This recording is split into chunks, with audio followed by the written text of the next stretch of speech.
Diario de un desesperado. Friedrich Reck. Septiembre de 1938. De vuelta de Berlín, que he encontrado agitada y ya un poco degradada debido a la persistencia de la crisis checa, he visto en el Alto Palatinado, desde la ventanilla del coche-cama, las interminables columnas de tropas que avanzan hacia la frontera, con artillería y coches de suministros.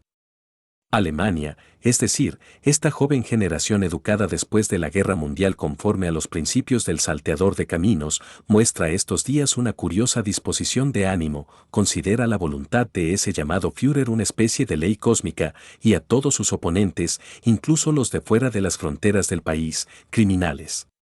Cierto, se trata de un Estado extranjero y de tratados firmados, pero el Führer lo quiere así. Más o menos así están las cosas. Si por fin Inglaterra se decidiera a actuar y al fin dijera, no, sería posible que este Führer, borracho por el éxito de sus atracos políticos y que poco a poco se siente cada vez más el centro del universo, desapareciese de la escena política, justo en el momento en que por vez primera no pudiera imponer su voluntad. Desde luego, todo indica que Inglaterra también se quedará atenazada esta vez, mirando sin hacer nada, como durante la invasión de Austria, reforzando así la posición de Hitler. Eso nos lleva a nosotros, que no somos los peores alemanes, a esperar la guerra como una liberación de esta plaga de insectos. He mantenido una larga discusión sobre ello con PFL, que no comprende mis sentimientos. PFL es economista y según una vieja teoría mía la verdadera sustancia del nacionalismo es de naturaleza económica. Por lo demás, todo depende de si se reconoce como gobierno legítimo este régimen, llegado al poder mediante el engaño, la extorsión y el chanchullo, o se ve en él, como yo, desde el 30 de enero de 1933, la expresión de un crimen y se niega la legitimidad del actual Estado. Debo enfadarme, asaltado, amordazado y maltratado en mi casa por una horda de ladrones, con la policía, que aparece para liberarme y echa abajo la puerta atrancada. Entretanto, el plebiscito destinado a legitimar o revocar el proceder de Hitler en Austria ha sido falseado de la manera más vergonzosa, y puedo demostrarlo. Naturalmente, he votado no, junto con los 4 adultos de mi casa, y en el pueblo conozco al menos a otras 20 personas de confianza que hicieron lo mismo. En los resultados oficiales, mi pueblo ha aprobado la política del Führer, por unanimidad, sin que se indique un solo voto en contra. La atmósfera está llena de rumores sobre conspiraciones y atentados, que curiosamente giran todos en torno a la Guardia Pretoriana formada por las SS y a los llamados Caballeros de la Orden Teutónica. Calma, en la mayoría de los casos se trata de mancebos de farmacia y mozos de cuerda. Y hace poco en Múnich vi lo siguiente.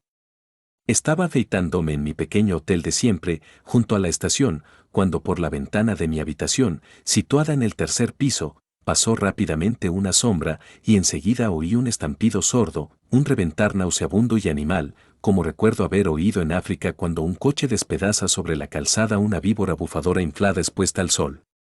Cuando me asomé, en la calle yacía con las piernas abiertas, vestido con pantalones negros de montar y chaqueta de pijama a rayas blancas y azules, un hombre con el cráneo reventado cuyo cerebro se desparramaba en un charco de sangre.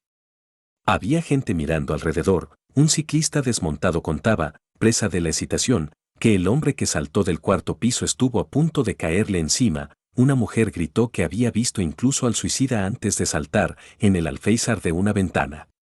Mientras 2 chuchos lamían el charco de sangre, un empleado del hotel cubrió el cadáver con un gran papel de embalaje. Por último, apareció el servicio de limpieza, enroscó una manguera en la boca de riego más próxima y limpió el pavimento, mientras bajo el papel asomaban las puntas de las botas. El horripilante cadáver quedó tumbado bajo el papel de embalaje mientras se acordonaba la callecita. Cada vez que el viento se metía bajo el pardo envoltorio, aparecían las piernas abiertas en la postura de un macabro amago de coito. El portero, al que interrogué, me contó que ese hombre, vestido con uniforme de las SS y ligeramente achispado, hacia las 6 de la mañana había pedido una habitación lo más alta posible y que le subieran 1 litro de cerveza y una botella entera de coñac, de la que encontramos 3/4 partes vacía en la triste buhardilla, junto a la cama deshecha.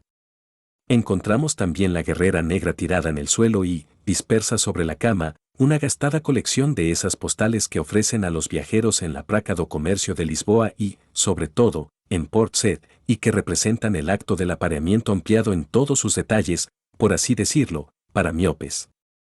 Solo al cabo de unas horas me enteré de los resultados de las primeras indagaciones policiales.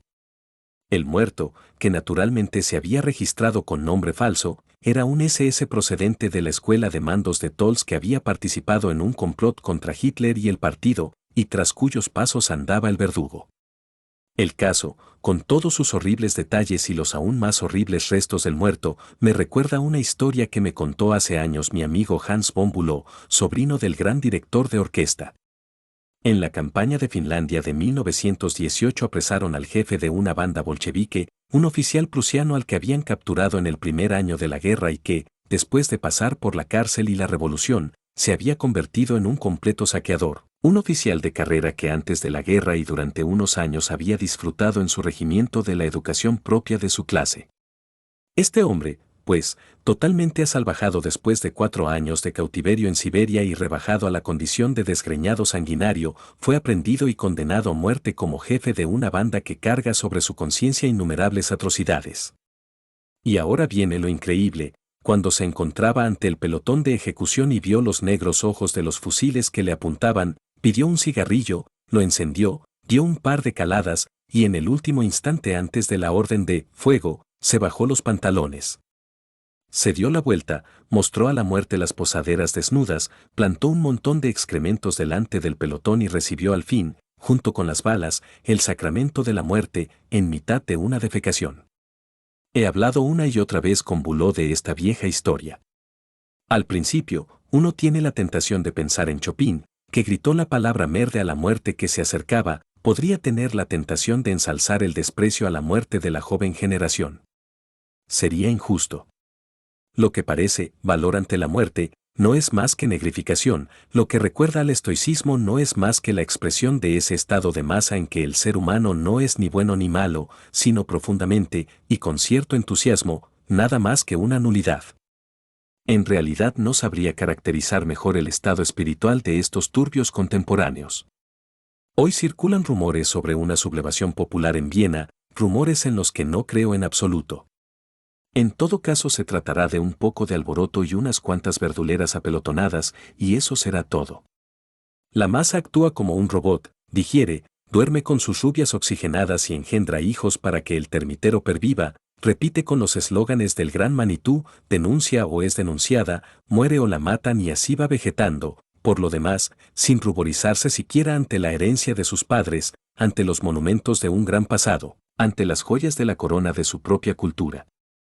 Lo insoportable no es que exista todo esto, este mundo plagado de neandertales.